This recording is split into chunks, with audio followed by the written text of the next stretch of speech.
And now our next keynote speaker is Mr. Rajeev Gupta, VP Sales and Marketing, Honda Cars India.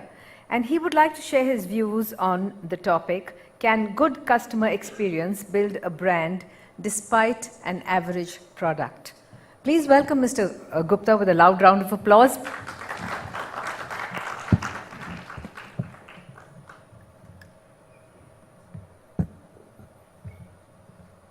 You know what, while he's setting it up, I just want to make a confession. Well, I've changed the topic a bit after listening to so many people here. So while I'll cover this, I'll talk about something slightly different so that it still remains relevant because so much has already been said and I just don't want to repeat.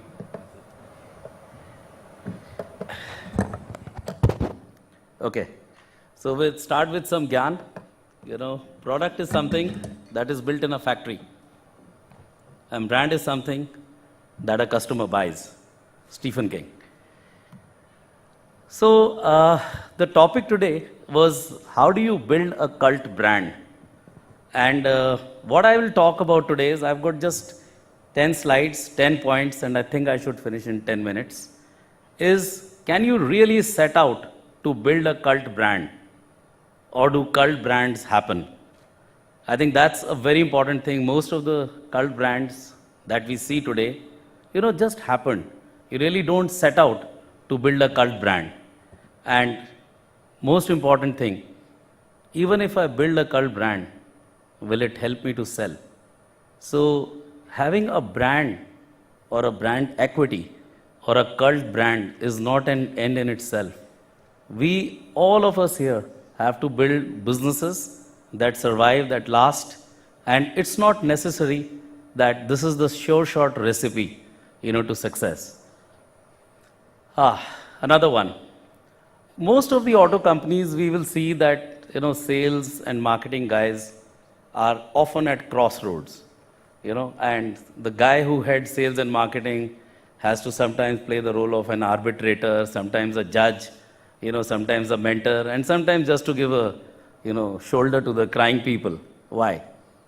Because I didn't want to really take a leaf out of an actual ad, but you can imagine what I'm talking about. So you have a holier than thou ad which talks about young, sportiness, powerful.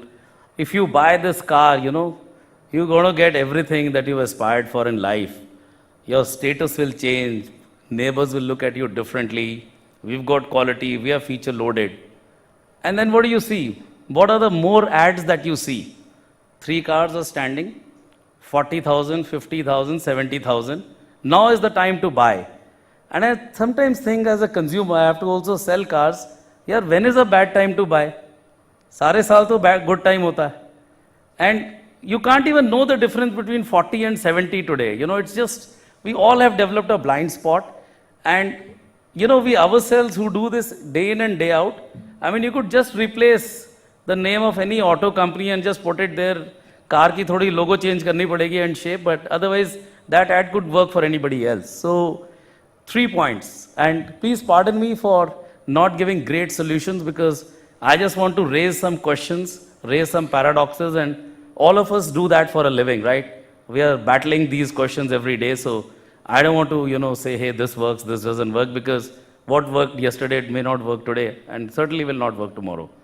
So how do you reconcile offers-based advertising, which generally dealers do or do a joint sharing basis with the holier than thou advertising? And some of them are really paradoxical where they actually show up like this. You talk big and then you say, boss, gaadi itte discount pe available hai. And the beauty is, we say, customer is buying for his imagery, car is not to take you from point A to point B, it is about lifestyle. However, what is the bulk of the communication that all of us are doing with the consumer? What does he see more? About our brand or about our offer? Is there something wrong with the way we are running? And as I mentioned about this inherent conflict between brand managers and sales guys, we hear it every day. ये सेलू बच्चों को क्या पता यार brand कैसे बनता है and cell वाला बोलता है यार इनका काम क्या है ब्रांड है ज्ञान दे दिया चले गए आगे गाड़ी तो मुझे बेचनी है is there a way where these two opposing forces can come together and we build a brand, sustain it, and yet get numbers. If somebody has an answer, please tell me offline. Another important thing, what I've learned, and I'm sorry, I worked in the auto industry. I started out with Honda. I went outside the industry. I did a startup and I came back. And this is just a slight note of warning to my dear friends. And if somebody from the ad agency is there, please don't press my neck, for this. See, when I argue a lot with my so-called, directors of, the ad agencies that serve, there is an intrinsic difference between what works for an FMCG and what works for an auto company. And in one of my assignments, my bosses, not in Honda, in another company, was a hardcore FMCG veteran, top B school, Unilevers of the world. And he and I had a very different approach to looking at the communication piece. And therefore, I'm just saying, of course, we know it intuitively, but I'm just putting it out there. Firstly, the product purchase life cycle is very different. You can just buy an FMCG product for a trial, acha nahi lagta, fek do. Therefore, the stakes involved are very, very different. And therefore, the involvement of the buyer is extremely different. We all know it. And also, let's not forget that it's not just buying. That guy will live with it for 4 or 5 years and experience you. So the only point I'm making is that many times when we do media planning, when we do creative, when we do the examples that come to us at least from the pure FMCG or a pure service business may not be 100% relevant when we are trying to build a brand in the automotive sector. Why? Number 5, what does it really take to build a brand in our space? Of course, you need quality, but that's become a hygiene factor. What I did mention in my panel discussion today, if I keep shouting at the top of my voice, hey, I have the best quality, reliability, safety, what does the customer say? So what? Dusre ki kharab hai kya? So what gave a brand a competitive edge yesterday may not be so relevant to the customer today. And it will continue to change tomorrow. But still, quality, I'm saying, is a common denominator, is a hygiene factor. So you can't have great style and bad quality. So it's a necessary but not a sufficient condition. But yes, today, even the styling of the product may build the brand. I don't want to take names of manufacturers, but there are OEMs in this country who had been written off by customers. You get one good model, you sell 7, 8, 10,000 units a month for 1.5 years, you're back in the game. So a lot in the auto sector is also about product. Customer experience, I think customer experience generally, at least the people who are of my age group, gaadi bechi or service karai. But I think the customer experience today, starting from search, and I think Prasenjit talked about the friction. I think the frustration and the friction and the customer forms an impression by how easy is his journey when he's searching about you. And what he says is, yaar, is samay itni takleef ho rahi hai, gaadi kharid li to musibat aane wali hai. So I think that earlier it used to be purchase, post-purchase, but I'm just saying it's now just a little before purchase. And there also the brand managers need to get in. They shouldn't think ye sales walon ka kaam hai, lead aa jayegi, bik jayega. I think a lot more is required really in the online space, and how are we really engaging with the customers? How are the other people, engaging with my brand when they're not searching on my website, but their portals about me? Post-purchase, I want to say 3 things. Of course, after sales. I also want to say touch point with the customer. So nowadays, we know how many calls all of us get, right? Sometimes we feel, yaar, galti ho gayi hai product leke, number to bilkul nahi dena chahiye. Even I sometimes, I personally feel I should not even give my email address, because, there are more spam, and, I might miss out a notice, from income tax or from my boss what's going on. So what's really happening is that once you are with the company, and at least happens in my company, एक काम करते हैं यार, नई scheme आई है, सारे UIO units in operation या existing customers को SMS भेजते हैं. Okay, now let's tell him he should sell his car. Now let's tell him we have this. So we ourselves are harassing the customers so much. Imagine how many others are harassing them. So that also impacts the brand in my view.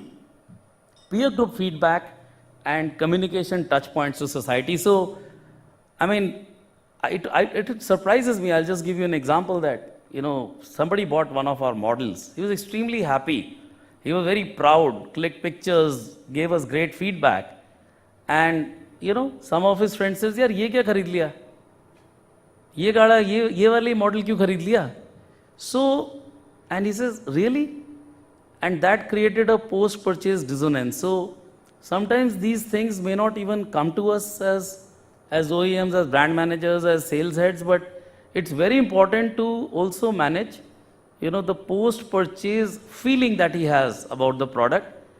And if suppose somebody has bought one of your products which is really not top selling, it's very important for us to continue to invest in it, because for him, he's going to live with for 4-5 years. That might be just 5% of my sales, but that's what he lives with for 4-5 years. So we have to be sensitive about every product we sell if it is in my lineup. Yeah, now next. We talk a lot about brand equity. I just want to say, and everybody to reflect how relevant it is today. Where is the war being fought today? On brand imagery, brand equity, or on this? Okay? So, what I'm only trying to say is that, yes, brand is relevant, but the war is being fought at a very, very different plane today. So, let's not, we live in a different kind of a paradigm that brand ho to sab kuch ho jayega. Another thing, I think ever since we all who went to B schools or, did some program, Marketing 101, at least I am tired of this value proposition, value to the customer, price value equation. I think if there is a word beyond cliche, I would give it to this, value to customer. Very easy to say. As a OEM, can we build a sustainable business? Okay? We talked about one of the OEMs in the previous session. Is it possible? We are the 4th largest, country, auto sales country. I mean, are really people queuing up? Are they really increasing the investments? Something is not working out. Because in trying to give that value, can you build a sustainable business model for yourself? I think that's a question we as OEMs are battling with all the time. Again, I don't have a ready-made answer, but yes, it's something to think about as marketeers, because there's somebody who's writing the checks for us all the time, more than beyond the customer. Another paradox, and I'm just at, I think, virtually the last slide of my presentation. This is one of the biggest paradoxes I see. Online is the future, we say. 21 out of 26 touch points are online. Customer used to go to 5 showrooms earlier, now he goes to 2. So walk-ins are coming down. Don't worry, Mr. Brand Manager, if your advertising is generating less walk-ins. But what is the source of competitive advantage that today still OEMs are counting upon? Brick and mortar, expansion, more outlets. I see an inherent paradox and conflict here. Online is the way to go, but we discussed in pre-lunch session. Online lead से business नहीं चलने वाला है. कुछ incremental cell आ जाती है तो बहुत अच्छी बात है, 3-4% ही रहेगा conversion ratio. Top up plan है online. So again I see a deep kind of a conflict over here. We talked a lot about dealers build the brand, and I think you sir and others who talked about in previous session. I mean, I can't say it and so loudly in front of my dealers because I have to say, "Arey yaar, isse acha business kya hai?" But are they really going to remain viable, and especially in tier 1 towns? We know what's happening. Okay, the kind of discounting war that's going on. One, co-dealer versus the other. The regulatory framework, what has happened to the insurance. Cars quality is so good, it's like we say, doctors ka business tab chalta hai jab koi bimar hota hai. I mean, today you have a good car quality, so people are complaining, yaar, gaadi kharab hi nahi hoti hai. You reduce the past pricing. It should be good, right? But it takes away somebody's top line. So the good that we are doing, to the customer is also affecting my channel. Will they really remain viable? What are the challenges they are facing? And how much will we count upon them and for how long to build our brand? My ninth paradox. We say customer today is very well researched when he walks into the showroom. Usko sab pata hai. Do my consultants who, if I may use the word बिचारा, sorry to say, उसके पास सारी information है. जो भी मैं board room में सोचता हूँ, मेरे दिमाग में कोई भी थॉट आ गया, स्ट्रैटेजी आ गया, विजन आ गया, सफर किसको करना है? कंसल्टेंट को. One more bulletin, one more circular, one more leaflet, one more something, and what happens to him eventually? He is not able to digest it. And what we heard in one of the sessions, if he gets the money, he puts it on betting. We know what is the kind of talent we are attracting today, and we are expecting him to educate the educated. Again, a very deep paradox. And the guy still sells 4 cars a month, and I tell my dealer, pay him higher, get a more qualified guy to do the job. And then we have point number 8. How do I make my dealer viable? So again, a bunch of paradoxes. My last point, and I'm sorry for it if it sounds a little sensitive, we say there is too much disruption happening in the auto industry. ये हो रहा है, वो हो रहा है, regulatory framework आ रहा है, some of them I talked about. But sometimes I feel, having worked in some other retail businesses which were much more fiercely competitive, are we all surviving because हम सब एक जैसे ही हैं? सभी का एवरेज 4 गाड़ियां पर कंसल्टेंट है, सभी का कन्वर्जन उतना ही है, सब एक जैसे ही हैं. So we are surviving together. Do we need one more disruption, to have a wake up and a shake up call, and we revisit the way we are running the business? So that's the end of my story. And I just want to say this in the end, that a brand is what people say about us when we are not in the room. And that's why I wanted to talk about some paradoxes. Thank you very much.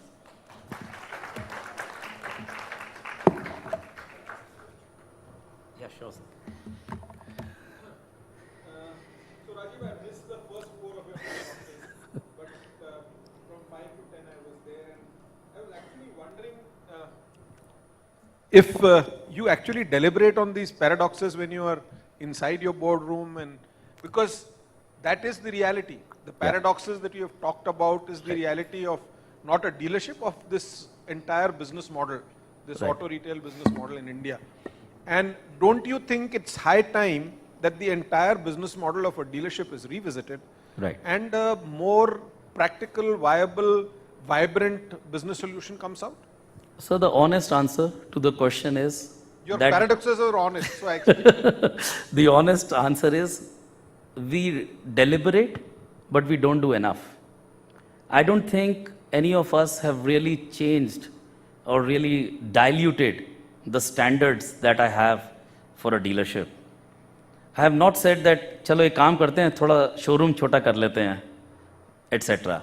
But having said that, one thing that has, and as I said, that the way the disruption is happening today, the way the most viable dealers, when we have quite an elaborate system in our company to really check the financials. So yes, there is an awareness, that we need to do something to make the business model really viable. So I would say we have taken some steps in the direction. We are deliberating, but I think more needs to be done. As an industry, I would say, yes, sir. More needs to be done. Yes. Any others? Okay, thank you very much.